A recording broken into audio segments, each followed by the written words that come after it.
Здравствуйте, смотрите в сегодняшнем выпуске. Китай упростил правила въезда для граждан Туркменистана. Рашид Мередов ушел в отпуск. В Туркменистане стартовал месячник ко Всемирному дню без табака и другие новости. Президент Туркменистана Сердар Бердымухамедов возложил временное исполнение обязанностей заместителя председателя Кабинета министров, министра иностранных дел Туркменистана на замглавы МИД Вепа Хаджиева на период трудового отпуска Рашида Мередова. Пассажирам, прибывающим из Туркменистана в Китай, разрешили вместо обязательного ПЦР-теста на COVID-19 сдавать тест на антиген. Соответствующее объявление размещено посольством КНР в Туркменистане на официальном сайте. В соответствии с правилами пассажир должен пройти тестирование за 48 часов до посадки на самолет. В Ашхабаде ведется подготовка конференции и выставки «Международные транспортно-транзитные коридоры. Взаимосвязь и развитие», которые пройдут в туркменской столице 3-4 мая.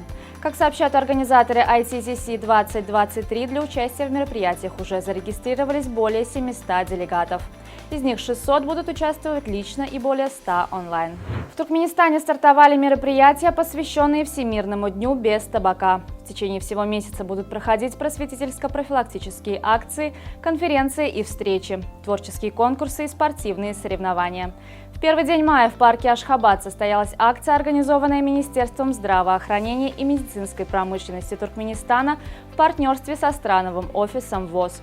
В ходе акции волонтеры проводили викторину, победителей которой ждали подарки от организаторов. Основатель Alibaba Group Джек Ма стал приглашенным профессором Токийского университета. Джек Ма читает в университете лекции по менеджменту и запуску бизнеса. Также он будет консультировать студентов по темам их исследований. Во время пандемии бизнесмен жил в Токио, где его и пригласили читать лекции на контрактной основе. Контракт этого года у Джека Ма заканчивается в октябре, но будет ежегодно продлеваться.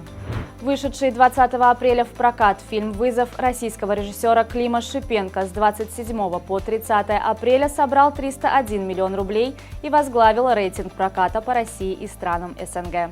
За 2 недели с начала проката «Вызов» собрал 842,1 миллион рублей.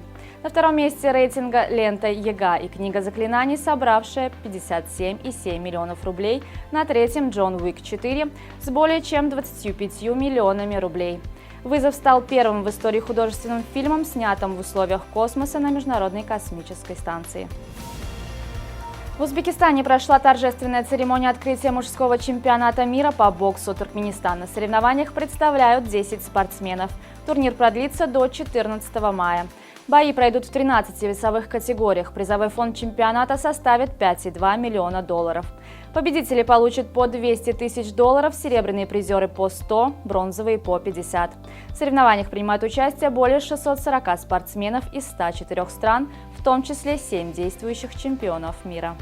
Ответный матч предварительного раунда Кубка Туркменистана по футболу между Аркадагом и Энергетиком пройдет сегодня на стадионе «Энергетик» в Мары.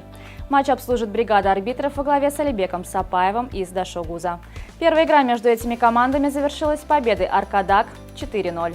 Победитель пары Аркадаг-Энергетик в четвертьфинале сыграет против Капедага. Тандем юниоров из Туркменистана занял второе место на командном онлайн-чемпионате Азии по шахматам. Аман Мухаммед Хомадов и Лала Шохрадова, составившие смешанную команду «двойку» в категории до 18 лет, набрали 15 командных баллов из 18 возможных, уступив лишь Индонезии, которая набрала 16 баллов. Третье место пьедестала почета досталось Филиппинам с 13 баллами. Президент ФИФА Джанни Инфантино 5-6 мая посетит Узбекистан. В ходе визита глава ФИФА ознакомится с проводимой работой по популяризации футбола в Узбекистане и примет участие в обсуждении проектов сотрудничества, связанных с дальнейшим развитием футбола в стране. Инфантино ознакомится с футбольной инфраструктурой Узбекистана, осмотрит базу сборных команд, создаваемых в сотрудничестве с ФИФА, а также проведет встречи с официальными лицами АФУ. За рабочую неделю Инфантино побывает также в Таджикистане, Казахстане и Киргизстане. На сегодня это все. Желаю вам хорошего завершения дня. Увидимся завтра. И не забывайте, что Туркменпортал – ваш самый надежный источник новостей.